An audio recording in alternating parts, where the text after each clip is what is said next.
மண் குடம், மருமகள் உடைத்தால் பொன் குடம். இப்படிதான் போயிட்டு இருக்கிறீங்க. இதுதான் உறவோட பிரச்சனை. வேணுங்கிறவங்களை மட்டும் சேர்த்துக்குவோம், வேணுங்கிற போது மட்டும் சேர்த்துக்குவோம். அதான் உறவோட பிரச்சனை.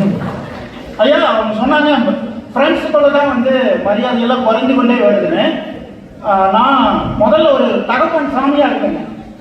என்னை முதல்ல அப்பான்னு கூப்பிட்டாங்க, அதுக்கப்புறம் டேடி ஆனங்க, அதுக்கப்புறம் டேட் ஆனங்க, இப்போ ப்ரோ, இப்போ இப்படித்தான் கூப்பிட்டு இருக்காங்க.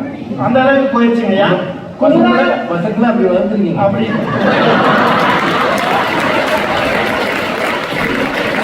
குமுதா ஹேப்பி ஆனாச்சு, ஆனா குடும்பத்துல அப்புறம் இன்னொரு மிகப்பெரிய குற்றச்சாட்டை வச்சாங்க. பாட்டில் பார்ட்டி கல்ச்சர் எல்லாமே நண்பர்கள் தான் அப்படிங்கிற சொன்னாங்க. அதை இந்த அவை குறிப்பிலிருந்தே நீங்க தூக்க வேண்டும். ஐயா இந்த பார்ட்டி கல்ச்சர் எங்க வந்ததுன்னு நான் உதாரணம் சொல்றேங்க. எங்க ஊர்ல கெடா வெட்டுன்னு ஒண்ணு நடத்துவாங்க. கெடா வெட்டு முன்னத்தினாலே சொல்லிடுவாரு, மாப்பிள்ளை நம்மளுக்கு எல்லாம் ரெடியா இருக்கணும். அந்த அன்னைக்கு வைக்க போறதுக்கு அந்த பக்கம் உட்காந்துட்டு நல்லா எல்லாம் முடிச்சுட்டு பந்தியில் உட்காந்துட்டு அக்கப்போர் பண்ணுவாருங்க ஐயா. லெக் பீஸ் ரெண்டுன்னு கேட்பாங்க. நம்ம போட்டிருக்கிறது மட்டன் பிரியாணி, இவருக்கு எங்க லெக் பீஸ் வைக்க முடியும்? கருப்பராய சாமிக்கு மட்டும் அன்னைக்கு உசுறு இருந்ததுன்னு வச்சுக்கலாம், அன்னைக்கு நடக்கிறதே வேறு. அதே நம்ம பசீர் அகமதை கெடா வெட்டி கூப்பிட முடியல நம்ம அப்படின்னு நீங்க சொன்னீங்கன்னு வச்சுக்கலாம், பரவாயில்ல நான் உனக்கு ரம்ஜானுக்கு கண்டிப்பா பிரியாணி கொடுத்துருவேன்னு சொல்லிட்டு போயிடுவாங்க. அப்புறம் ஃபிளைட் எல்லாம் புக் பண்ணி இந்தியாவுக்கு போறேன்னு சொன்னாங்க. விமான டிக்கெட்ல 2 வகைங்க ஐயா, கோமு கோபி. கொரோனாவுக்கு முன், கொரோனாவுக்கு பின். விலை கொரோனாவுக்கு முன்னால வேற மாதிரி இருந்துச்சுங்க, இப்பெல்லாம் விலை ரொம்ப அதிகமாயிடுச்சுங்க. அதுல போய் நம்ம வெறும் உறவினர்களை மட்டும் பார்த்துட்டு வர முடியாது, நண்பர்களையும் பார்க்கிறோம், ஃப்ரெண்ட்ஸ் நடத்துற அந்த ரீயூனியன்லையும் சேர்ந்துக்கிறேங்க ஐயா. அதனால பிரிச்செல்லாம் பார்க்கறது இல்லைங்க. உறவுகளுக்காக மட்டும் நம்ம ஊருக்கு போறது இல்லைங்க, நண்பர்களையும் பார்க்கறாங்க. அதை எப்படி ஒரு நாளை மட்டும் பார்க்க முடியும் ஐயா? உறவுகளில் உன்னதமான உறவு எது? தன் பாலையை ரத்தமாக, ரத்தத்திலே பாலாக ஊட்டி வளர்த்த தாய், தான் பார்க்காத உயரத்தை கூட தன் மகன் பார்க்க வேண்டும் என்று தோளிலை ஊட்டி வளர்த்த தந்தை, இவங்களையெல்லாம் இன்னைக்கு நம்ம என்னையா வச்சிருக்கோம்? கோவையிலே மூளைக்கு மூளை முளைத்துக் கொண்டிருக்கும் நானா நாணி இல்லங்கள் எங்களை போன்ற அயல்நாட்டு வாழ்வோரின் பெற்றோரின் அனாதை இல்லங்கள் தாங்க யாவை. ஐயா எங்களுக்கு அமெரிக்க வாழ்க்கையின் மீது இருக்கும் மோகமும் டாலர் வளர்ச்சியின் வேகமும் எங்களை என்ஆர்ஐக்காகவே மாற்றிவிட்டன. என்ஆர்ஐக்கு நீங்க ஏதோ நான் ரெசிடென்ட் இந்தியன்ஸ் நினைச்சிடாதீங்க, நெவர் ரிட்டர்ன் இந்தியன்ஸ். ஆமாங்க, அந்த கடைசி காலத்தில் கூட அவர்களுக்கு வாக்கிங் கிளப்லையும் லாஃபிங் கிளப்லையும் அவங்களா தேர்ந்தெடுத்துக்கிட்ட அந்த நட்பு தாங்கய்யா எந்த நேரத்திலையும் அவங்களுக்கு துணையாக இருக்குது. இதைத்தான் ஆனா நம்ம இங்க மேடை ஏறி உறவு உறவுன்னு பேசுவோம். இதைத்தான் பாரதி சொல்லியிருப்பானோ, நெஞ்சில் உறமும் இன்றி நேர்மை திறமும் இன்றி வஞ்சனை சொல்வாரடிக்கையே வாய் சொல்லில் வீரரடி. ஐயா எளிமையா சொன்னா இது பேர் தாங்கய்யா வாயிலே வடை சொல்றது. ஐயா வாயில வடை சுட்டா பரவாயில்லைங்க, அந்த வடையை உங்கள்கிட்ட கொடுத்து சுடுதான்னு பார்க்க சொல்றாங்க. அப்புறம் அந்த விளையாட்டை பத்தி எல்லாம் சொல்லி எங்களை கொஞ்சம் கிளீன் போட்டு பண்ணிட்டாங்க காமேஸ்வரி. ஆனா நீங்க போட்ட பால் நோபாலுமா? போட்ட பால் நோபாலா போச்சு. இப்ப நீங்க போட்டா ஐ அப்ரிஷியேட் தட்.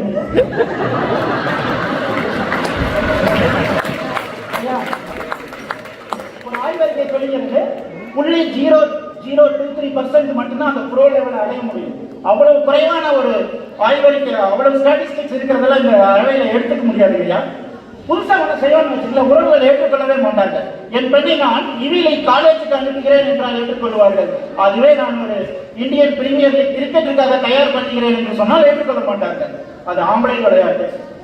4 பேர் 4 விதமா பேசுவான்னு சொல்லுவாங்க.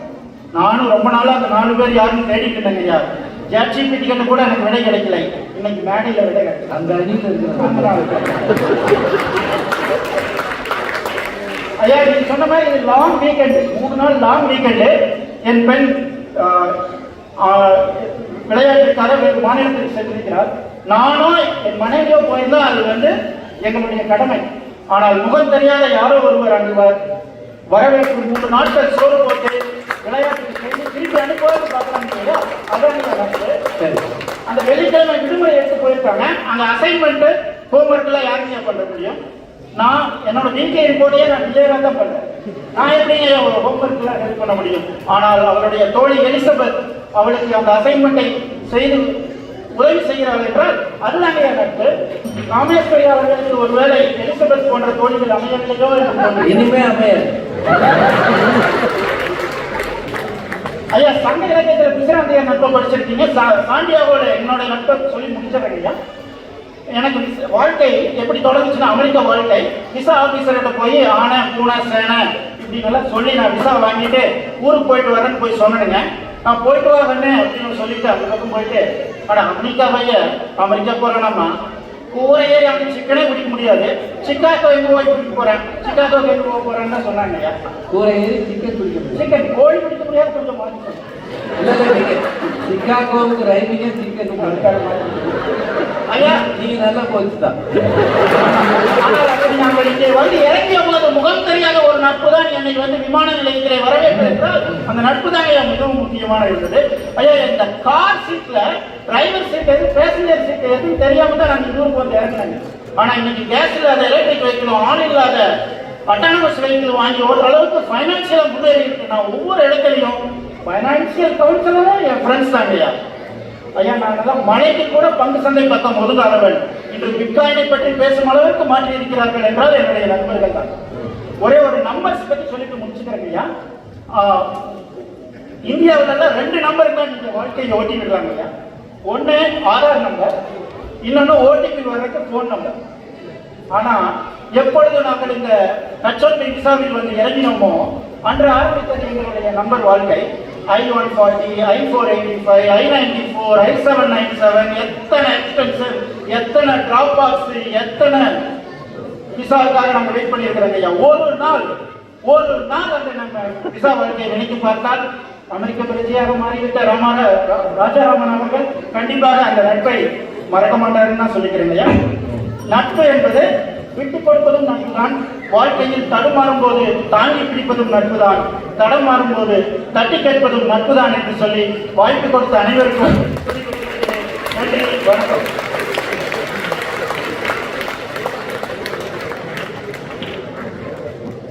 கிரிக்கெட் கோச் அவர் நோபால் பேசினார். நிறைய செய்திகள் வச்சிருக்கிறார். எனக்கு மைக்ல தான் கொஞ்சம் நல்ல அவை, நல்ல கூட்டம், மைக் மட்டும் கொஞ்சம் ஓர வேதனை பண்ணுது. அவர் பேசின சில விஷயங்கள் காதுல விட மாட்டேங்குது. உங்களுக்கு கேட்கணும்னு நினைக்கிறேன். மேடை அமைப்பு வேற, பெரிய மேடை, ஒலி அமைப்பு செட் ஆக மாட்டேங்குது. அவங்களுக்கு புரியாது, அவங்களுக்கு சொல்ற அளவு நமக்கு புரியாது. ஆனா அதுக்கு மத்தியிலையும் அவர் சிறப்பாக பேசியிருக்கிறார். நிறைய பாயிண்ட் கொண்டு வந்துட்டாரு. எனக்கு என்னன்னா, நேரம்ன்றது ஒரு சிக்கல். மணி அடிக்க வைக்கிறது. அவர் பேசுறத கேட்க ஆசையா தான் இருக்கு, ரொம்ப ஆசையா இருக்கு. அவர் குழந்தைக்கு எப்படி எலிசபெத் கிடைச்சாங்களோ அது மாதிரி இந்த அம்மாவுக்கு கிடைக்காதுன்னு ஒரு சாபம் வருது. முதியோர் இல்லங்களை பத்தி நினைவுபடுத்தினார். இன்னும் நிறைய செய்திகள் சொல்லியிருக்கிறார். இதுக்கெல்லாம் பதில் சொல்லணும். அவரை வேற அவர் விசாவுக்கு இருக்கிற பிரச்சனைகளை இருக்கிறார். வாங்க sir. Sivakumar Kumaraswamy, sorry Rajaraman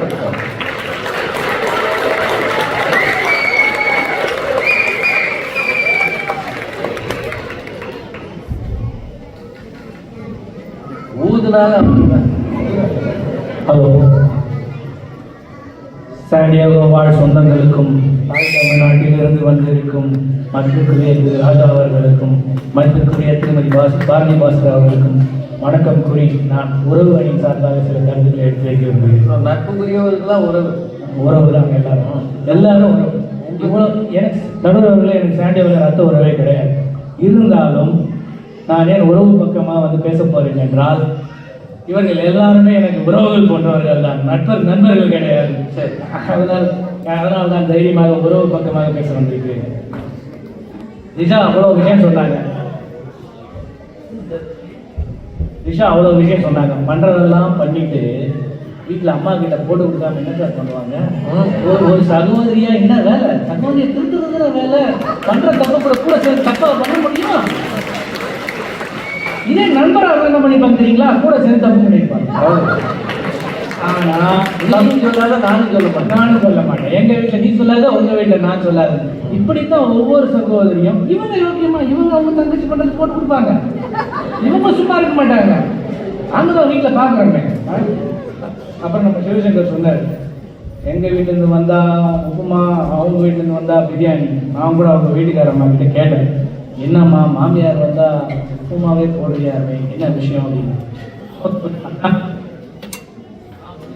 mic போச்சியா, பேசாம ஏன் மைக் அவங்களுக்கு கொடுத்துட்டு. இல்ல அவங்களுக்கு அதை பத்தி சீரியஸ்னஸ் தெரியல. ஒரு ப்ரோக்ராம மைக் அவங்களுக்கு மொழி தெரியாது. சார் மைக் வேலை செய்யல.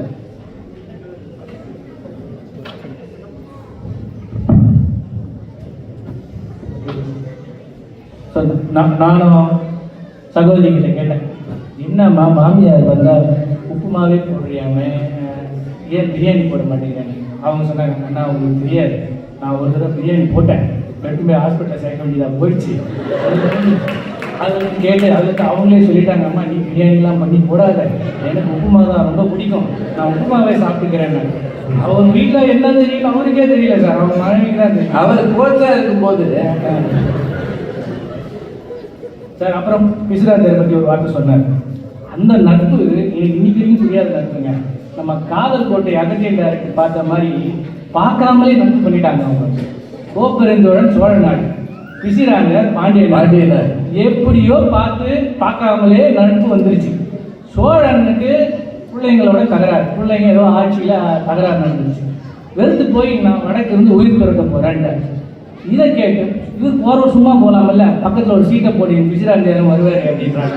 டேய் நான் அவரு ஏன்டா வரணும் அப்படின்னு யோசிச்சுட்டு இருந்தா அவரும் கிளம்பி வந்துட்டாரு. வந்தவர் பார்த்தா சோழ மன்னர் வயசானவர், பிசிராந்தேரம் பார்த்தா ஒரு முடி கூட கருக்கலையா. இன்னும் ஒரு முடி கூட கருக்கல, நீ என் வயசுக்காரன் நினைச்சா, நீ இவ்வளவு எங்க இருக்கிற எப்படின்னு கேட்டா அவர் சொல்றாரு, என் பொண்டாட்டி மான்கூடே என் வீட்டுக்காரம்மா அப்படி அவ்வளவு தங்கமான வீட்டுக்காரம்மா, என் குழந்தைகள் மிக என் சொல் பேச்சு கேட்டு நடக்கிற குழந்தைகள், என்னை சுற்றி இருக்கிற நண்பர்கள் எல்லாம் அறிவாளிகள், என்னை ஆளும் பாண்டிய மன்னன் சிறந்த மன்னன், அதனாலதான் எனக்கு வாழ்க்கையில பிரச்சனையே இல்லை, ஒரு முடி கூட எனக்கு வெளுக்கவே இல்லை. சரி பரவாயில்ல, உட்காந்து கூட வந்து உயிர் தரான்றான் நண்பன்.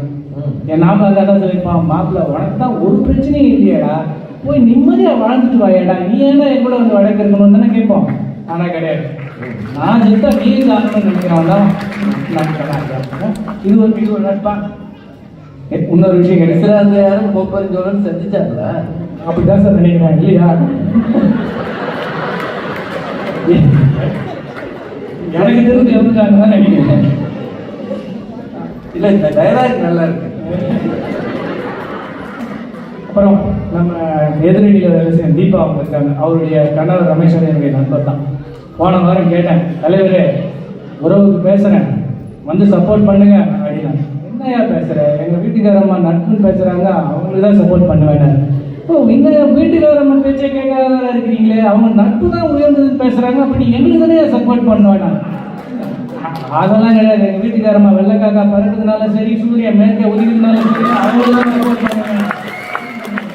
ஏதோ கூட பழகின கோஷத்துக்கு நீ பேசும்போது பக்கத்தில் இருந்தா கை தட்டா தடுக்காம வேணா இருக்கிறேன், அவ்வளோதான் முடியும். மற்றபடி உள்ள இருந்து வெளியே இருந்து எல்லா ஆதரவும் எங்க வீட்டுக்காரம்மா கேட்டான்றாங்க. இப்படி உறவை உயிராக கருதும் கணவரை பிரித்துக் கொண்டு நட்பு பக்கமா வந்து பேசிக்கிறாங்க. என்ன அந்த சப்போர்ட்ல பேசுறாங்க. சரி, நாங்கள் நட்பு தான் தப்பா சொல்றேன். நட்பு வந்து ஆல்டர்னேட்டிவ், ஒரு உறவுக்கு மாற்றம் தான் வைக்கிறேன். It is an alternate, it's not equal. இங்க எனக்கு உறவுகள் இல்லை, உறவுகள் இல்லாதப்ப அடுத்த தேடி போறோம், நட்பை தேடி போறோம். அதுதான் வந்து இங்க இப்ப மனிதன் ஒரு சமூக விலங்குகள், அவனால தனியா வாழ முடியாது. அவனுக்கு உறவுகள் கூட இருந்தா அவனுக்கு அதுவே சரியா இருந்திருக்கும். நாம ஊரை விட்டு ஊர் வந்து நட்பு இல்லாத உறவுகள் இல்லாமல் போனதால் நாம நட்பு தேடி அலைகிறோம், நட்புகளை வளர்த்துக் கொள்கிறோம். உறவுகளை சரியாக பேண தெரியாதவர்களும் உறவுகள் இல்லாதவர்களும் தான் நட்பை ஒரு மாற்றாக கொள்வார்கள். It is an alternative, not an equivalent. கம்பராமாயணத்தில் கூட ராமர் என்ன சொல்லியிருக்காரு, குகனோடு ஐவரானும் சுக்ரீவனோடு அறுவரானும் விபீஷ்ணா உன்னோடு 70 என்னை கானகத்திற்கு அனுப்பி உன் தந்தை தசரதன் 7 புதல்வரை பெற்று பொழிந்தார் அப்படிங்கிறாங்க. எத்தனை விஷயத்தை சொல்லிட்டாரு பாருங்க.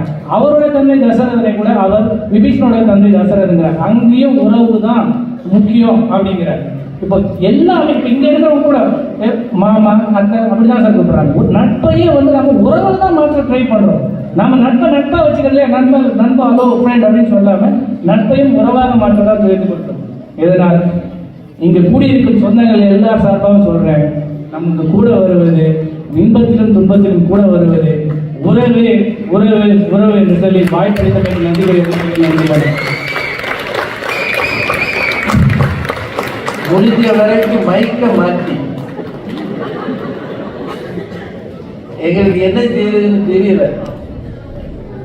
மைக்க மாற்றி மாற்றி பேசுகிறார், ஆனா செய்தியை மாத்தாம பேசிக்கிறார். கம்பராமாயணம் வரைக்கும் போயிட்டார், கோப்பெருஞ்சோழன் பிசிராந்தையார் வரைக்கும் போயிட்டார். புகனொடும் ஐவரானும் முன்பு பின் குன்று சூழ்வால் மகனோடும் அறுவரானும் எம்முடைய அன்பின் வைத்த அகநமல் காதல் ஐய நின்னோடும் 70 புகழ் அருங்கானல் தந்து புதல்வரால் பொலிந்தான் நுந்தைன்னு ஒரு பாட்டு இருக்கு. நண்பர்களை உறவுகளாக ராமன் பார்த்தார் அப்படின்ற செய்தியை கொண்டாந்துருக்கிறார். இது ஈக்குவல் அல்ல. உறவு இல்லாத இடத்துல ஆற்றுமை, ஆலை இல்லாத ஊருக்கு இலுப்ப பூ சர்க்கரைன்னு ஒரு பழமொழி இருக்கு. அதை அவர் நினைவுபடுத்துறார்.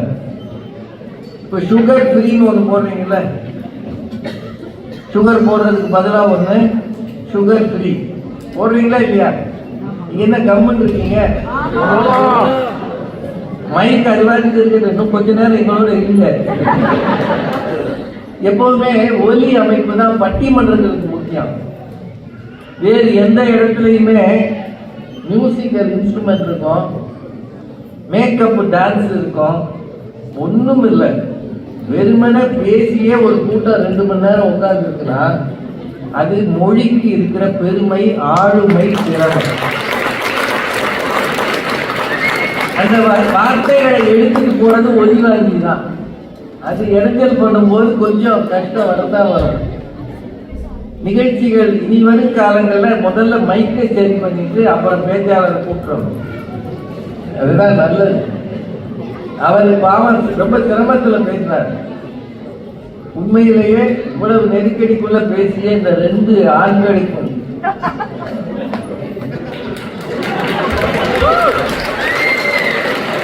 ஆண்கள் எப்போதுமே நெருக்கடிக்குள்ளதான் பேசுவாங்க. பல நெருக்கடிகளுக்கு இடையே தான் எப்பயாவது பேசுவாங்க. இவ்வளவு பெரிய கூட்டத்துல இந்த மாதிரி ஒரு மேடையை இந்த தமிழ் மன்றம், தமிழ் சங்கம் ஏற்பாடு செஞ்சிருக்குன்னா 2 ஆண்களுக்கு தான் அணில இடம். போனா போது என்ன வேற உட்காந்துருக்காங்க, மீதி பூரா மகளிர் மட்டும். அதனால அவங்க 2 பேரும் தங்கள் கருத்தை சொல்லி முடிச்சிருக்காங்க. அப்படியே போலாமா, என்ன செய்யலாம், போலாம் ரைட் அப்படின்னு சொல்றாங்க. 2 பேருக்கும் வாழ்த்துகள், பாராட்டுகள். திரு ராஜாராமன் கிருஷ்ணனுக்கு அப்புறம் தீபலட்சுமி, உங்களை பத்தி ஏற்கனவே ஏதோ சொல்லியிருக்கிறாருமா, நோட் பண்ணிட்டீங்களா? சரி, நீங்க போகும்போதாவது மைக் நல்லா இருக்கணும் வேண்டிட்டு.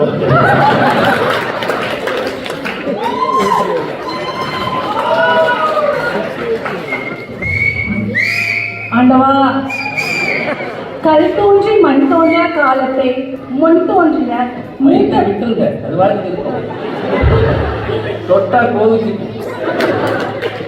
மூத்த தமிழ் மண்ணுக்கும் வீரம் நிறைந்த தமிழ் மக்களுக்கும் விவேகம் நிறைந்த நம் தலைவர் ராஜா அவர்களுக்கும் சிறப்பான பேச்சாளரான ராஜா அவர்களுக்கும் என் அணையின் தலைவி பாரதி பாஸ்கர் அவர்களுக்கும் அன்பு, பண்பு, அறிவு அனைத்தையும் கொண்ட உள்ளம் மட்டும் நானே, உயிரை கூட தானே, என் நண்பன் கேட்டா நான் வாங்கிக்கின்னு சொல்லுவேன்.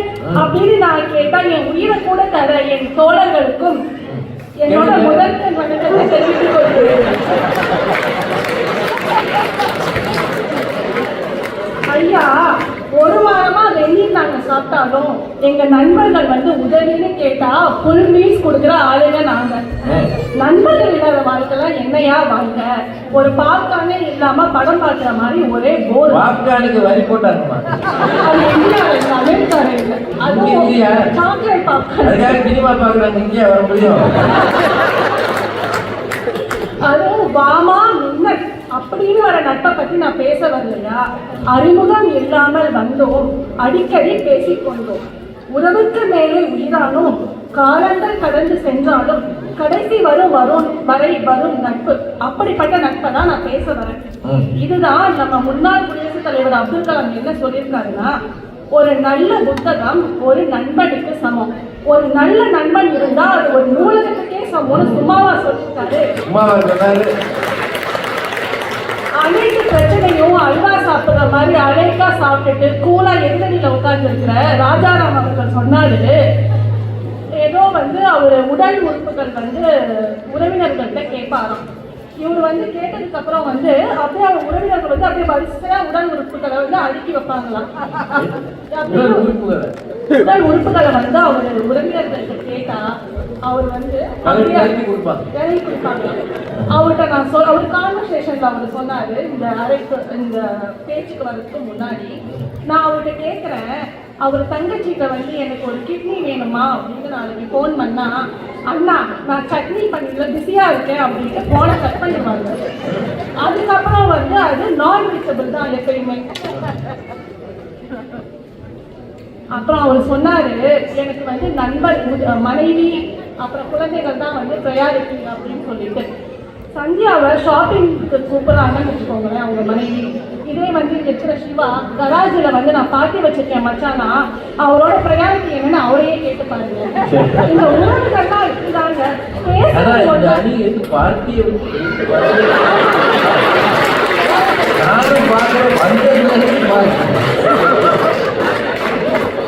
அது காமேஸ்வரி சொன்னாங்கயா, உறவு நண்பர்கள் வந்து பார்ட்டி தான் பண்ணுவாங்க நீங்க சொல்ற மாதிரி. அவங்க சர்ச் பண்ணிட்டு எழுதின அந்த கூகுள் நிறுவனத்தை கண்டுபிடிச்சதே வந்து 2 நண்பர்கள் தான். அதை அவங்க நோட் பண்ண மறந்துட்டாங்கன்னு நினைக்கிறேன். அது மட்டும் இல்லைங்க, மைக்ரோசாஃப்ட், ஃபேஸ்புக் இந்த மாதிரி நான் சொல்லிட்டே போனா நீங்க 8 மணின்னு சொன்னது அப்புறம் அதுக்கு இன்னும் 4 வருஷத்துக்கு அப்புறம் வந்து உறவுகளுக்கெல்லாம் கிடைக்காத ஒன்று வந்து நண்பர்கள்ட்ட மட்டும்தான் கிடைக்கும். என்னன்னு சொல்லுங்க பார்க்கலாம். அது வந்து சுதந்திரம் தான். பயம் இல்லாம எல்லாத்தையும் ஷேர் பண்ணலாம். ஒரு ஜட்ஜ்மெண்டல் இல்லாம நம்ம வந்து வெளிப்படையா அவங்கள்ட்ட பேசலாம். இதே உறவினர்கள்ட்ட சொன்னா, இததான் நான் அப்பயே சொன்னேன், என் பேச்சை கேட்கல அப்படின்னு எரியிற நெருப்புல வந்து எண்ணெயை ஊற்றுவாங்க. மகாபாரதத்துல வந்து துரியோதனன் தன்னோட 99 சகோதரர்களை நம்பி போருக்கு போகவில்லை. ஒரே நண்பன் கர்ணனை நம்பிதான் போருக்கு போனான். அந்த கர்ணனும் தன் நண்பனுக்காக போரி இதை விட நட்புக்கு நான் என்ன வேற என்னங்க உதாரணம் சொல்ல முடியும்? நீங்களே சொல்லுங்க. போன மாசம் ஒரு சின்ன ஃபங்க்ஷன் பண்ணிருந்தேன். இந்த உடனே ஈவெண்ட் அனுப்பிச்சதுக்கு அப்புறம் எனக்கு உடனே நண்பர்களுக்கு கால் வருது, சாப்பாடெல்லாம் நம்ம ரெஸ்டாரண்ட்லயே பார்த்துக்கலாமா, நீ ஒன்றும் கவலைப்படாது. நம்ம கோரியோகிராஃபர் மீனாவும் வித்யாவும் சொல்றாங்க, டான்ஸ் ஏன் டிபார்ட்மெண்ட், நீ கூலா நல்லா மேக்கப் மட்டும் போட்டுட்டு வான்னு சொல்லிட்டு என் வீட்டு ஃபங்க்ஷனையே அறக்க பறக்காம கிளம்பாம அமைதியா கிளம்பிட்டு நான் ஃபேஸ்புக் ரீலும் இன்ஸ்டாகிராம் ஸ்டோரியும் போட்டதுக்கு காரணம் என் நண்பர்கள் தான். இதே உறவினர்களுக்கு நான் பத்திரிக்கை அனுப்பிச்சா என் பேரை வெளியிலுக்கு பதிலா நீ புலியில போட்டிருக்கேன்னு சொல்லிட்டு ஒரே பாய்காத்தகராக அவங்க ஒரு மினி வேர்ல்டு வாரே உண்டு பண்ணிடுவாங்க. இதை நீங்க தைரியம் இருந்தா அவங்க பேரை மிஸ் பண்ணி பாருங்க, அப்புறம் என்ன நடக்கணும் உங்களுக்கே தெரியும். எப்ப பார்த்தாலும் பிரச்சனை. அனிலா திஷா சொன்ன மாதிரி வேற எந்த பிரச்சனையும் இல்லைனாலும் ரிமோட் கண்ட்ரோல் பிரச்சனைனாச்சும் இல்லாம இருக்காது அக்கா தங்கச்சிக்கு நடுவில்.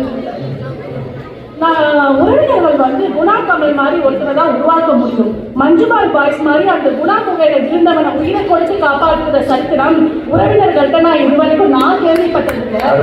நீங்க கேள்விப்பட்டிருந்தீங்கன்னா சொல்லுங்க, நான் தெரிவிக்கிறேன். என் வாழ்க்கை உதாரணத்தை மட்டும் சொல்லி நான் முடிச்சுக்கிறேன் ஐயா. சொல்லுங்க. 2020 நான் வேலையிலிருந்து தவித்த போது எந்த நிறுவனத்துல எப்படி அப்ளை பண்ணணும்னு எனக்கு இன்டர்வியூ கொஸ்டின் கூட அவுட் பண்ணி எனக்கு உதவி பண்ணது என் நண்பர்கள் தான். அதாவது வலது கை செய்வது இடது கைக்கு தெரியாம உதவி செய்யணும்னு சொல்லுவாங்க. இதே நான் உறவினர்கள்ட்ட உதவி கேட்டிருந்தா காலையில எழுந்திரிச்சு பல்லு வளர்க்கறதுக்குள்ள வடிவேல் காமெடி மாதிரி பிபிசி நியூஸ் மாதிரி உலகம் ஃபுல்லா அதை டமாரா அடிச்சிருப்பாங்க. அது மட்டும் இல்லாம மாப்பிள்ளை இவர்தான், ஆனா அவர் போட்டுக்க சட்டை என்னன்னு சொல்லிட்டு எல்லாத்துக்கும் சொல்லி என் கதையாவே முடிச்சிருப்பாங்க. அணி சரி, மற்ற ஊருக்கு அதெல்லாம் நமக்கு எதுக்கு ஐயா? நம் நடுவர் நீங்களும் இவ்வளோ கடல் காந்து ஃப்ளைட்ல வந்து பாரதி மாம் துணியோட தான் நட்போட தான் நீங்க வந்திருக்கீங்க. உறவினர்களை நீங்க கூட்டிட்டு வந்திருக்கீங்க. நான் இங்க வாங்கன்னு கூட்டு வந்த மாதிரி என்னையே அவங்களே கூட்டிட்டு வந்து தமிழ் சேர்ந்தப்பா. அவங்க துணையோடு வந்த நீங்க அவங்க அணிக்கு சாதகமாக தீர்ப்பு சொல்லுவீர்கள்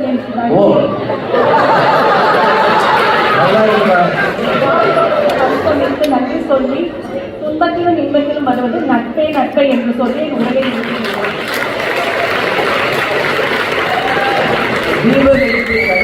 ஆர்கியூ பண்ணுவது பாத்தீங்கன்னா ஏன் தலையில கேட்க நீங்க உங்க சொந்தத்தை கூட்டு வச்சிருக்கீங்களா? 15 மணி நேரம் எவ்வளவு? அதுவும் சனி ஞாயிறு 2 நாள் ஊரெல்லாம் ஓடணும்னா யாரு வருவா? அவங்க வந்தோடனே அங்க பாக்குறேன் இங்க பாக்குறேன்னு வருவாங்க.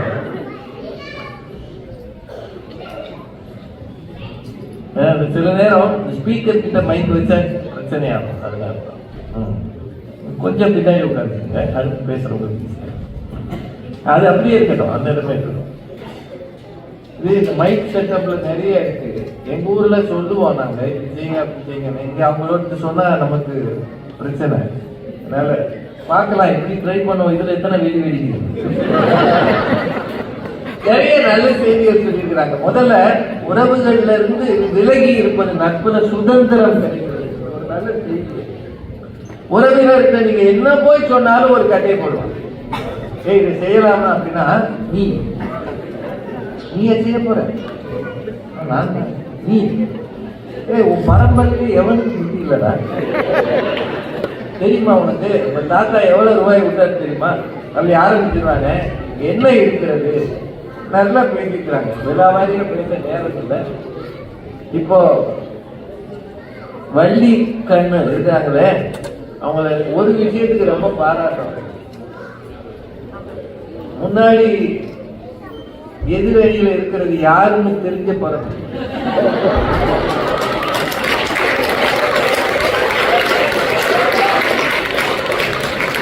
இன்சூரன்ஸ் எடுக்காம ஒருத்தர் பேச வர்றாருன்னா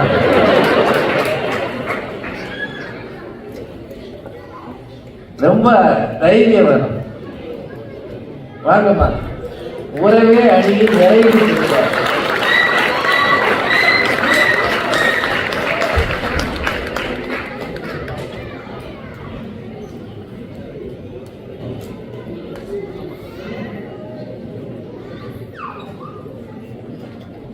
பாவேந்தர் நாவில் பிறந்தவளே, மூவேந்தர் மடியில் தவழ்ந்தவளே, பாரதியின் நாவில் நட புரிந்தவளே, தாயே தமிழே என் நாவில் வந்திறங்கியது தமிழ் தாயை வணங்கி தொடங்குகிறது.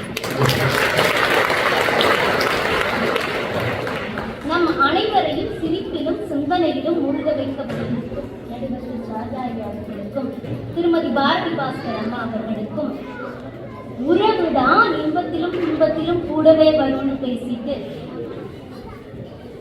உறவுதான் இன்பத்திலும் துன்பத்திலும் கூடவே வரும்னு பேசிட்டு கம்பீரமா உட்கார்ந்துருக்க என்னோட அணியினருக்கும், நட்புதான் இன்பத்திலேயும் துன்பத்திலேயும் கூடவே வரும்னு பேசிட்டு வழக்கத்துல உட்கார்ந்துருக்க எதிரணியினருக்கும், இந்த சாண்டியகோ தமிழ்ச்சங்கம் நடத்தும் கலை விழாவிற்கு தன் உறவுகளோடு வந்திருக்கும் அத்துணை நல்ல உள்ளங்களுக்கும் எனக்கு சிரம் தாழ்ந்த வணக்கங்கள்.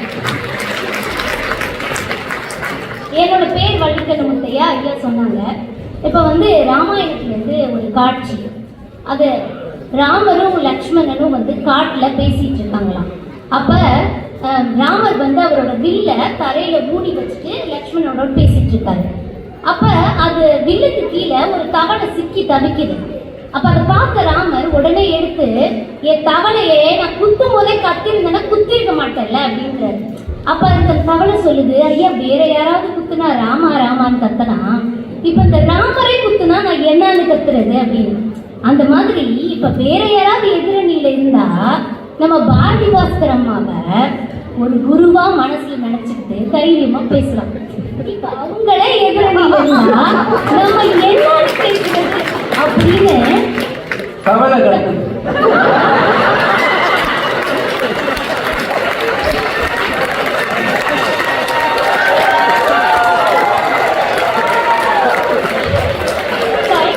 இருந்தா கூட நடுவர் அவர்களே, இந்த எதிரணியில இருக்கவங்களை எல்லாம் பார்க்கும்போது எனக்கு ரொம்ப ஆச்சரியமா இருக்கு. ஏன்னா உறவுதான் இன்பத்திலையும் நட்பு தான் இன்பத்திலையும் துன்பத்திலையும் பேசிட்டு இவங்கெல்லாம் வீட்டுக்கு போய் தன்னோட உறவுகளோட சேர்ந்து வாழ்வாங்களா, இல்ல இப்படியே கேம்ப் சைட்டுக்கு போயிட்டு டென்ட் போட்டு நண்பர்களோட வாழ்ந்துருவாங்களா அப்படின்னு இவங்களெல்லாம் பார்த்தா ரொம்ப ஆச்சரியமா இருக்கு. எரிஞ்சு போனா கேம்ப்ல இருப்பாங்க. அப்புறம் வந்து நம்ம சிவகுமார் அண்ணன் சொன்னார், அவரோட பேச்சு தோரணை எல்லாம் நல்லா தான் இருந்துச்சு, வார்த்தைகள் நல்லா இருந்தா கூட கருத்துக்கள் கொஞ்சம் கடகடன்னு ஆடிடுச்சு. பாடி ஸ்ட்ராங் ஆனா பேஸ்மெண்ட் வீக். அப்ப அவர் என்ன சொன்னாரு, என்ஆர்ஐ நம்மலாம் வந்துட்டு ஏதோ நம்மளை பத்தி தான், நம்மலாம் நம்மளோட அம்மா அப்பாலாம் இந்தியாவில் இருக்காங்களாம், அவங்கெல்லாம் வந்து ஃப்ரெண்ட்ஸோட தான் சந்தோஷமா இருக்காங்களாம், நம்மலாம் வந்து அவங்கள நல்லாவே பார்த்துக்கலையா அப்படின்ற மாதிரி ஒரு கருத்து சொன்னாரு. ஐயா, இங்க இருக்க அத்தனை பேரோட அம்மா அப்பாவுக்கும் அவ்வளவு கடன்கள் இருந்துச்சு. சொந்த வீடு கட்டணும், கடன் இல்லாத வாழ்க்கை வாழணும், இந்த பிளைட்ல ஏறி அது எப்படிதான் இருக்குன்னு பாத்துக்கணும், இப்ப வெளிநாட்டுக்கு ஒரு தடவையாவது வந்து போகணும் அப்படின்னு இப்படி அத்தனை கனவுகளையும் நிறைவேற்றின நல்ல பிள்ளைங்க இருக்கு இந்த சபையில. இந்த என்ஆர்ஐஸோட அம்மா அப்பாவெல்லாம் வந்து ஃப்ரெண்ட்ஸ் தான் பாத்துக்கிறாங்க அப்படின்னு சொல்றீங்க. அப்புறம் தீபா அவர்கள் பேசும்போதும் சரி, இல்ல சிவகுமார் அண்ணன் பேசும்போதும் சரி, இப்ப இவங்க ரெண்டு பேருமே நட்புகள் கிட்ட எந்த எதிர்பார்ப்புமே இல்லை. விமான நிலையத்துக்கு கூப்பிட வந்துருவாங்களாம், இவங்களுக்கு வந்து ஈவெண்ட் வந்து அவங்களே எல்லாம் நடத்தி கொடுத்துருவாங்களாம், எதிர்பார்ப்பே இல்லாதது நட்பு அப்படின்னு தான் அவங்க சொன்னாங்க. அப்படிலாம் ஒண்ணும் கிடையாது. இப்ப நம்ம எல்லாருக்குமே தெரிஞ்ச குரல் தான், முகநக நட்பது நட்பன்று நெஞ்சத்து அகநக நட்பது நட்பு. அப்ப ஒரு நண்பன்றவன் நம்ம மனசு அறிஞ்சு பேசணும்ன்றது ஒரு எதிர்பார்ப்பு. அப்ப இப்ப இந்தியாவில உறவுகள் சூழ வாழ்ந்துட்டு இருந்தோம், இப்ப அவங்க வந்து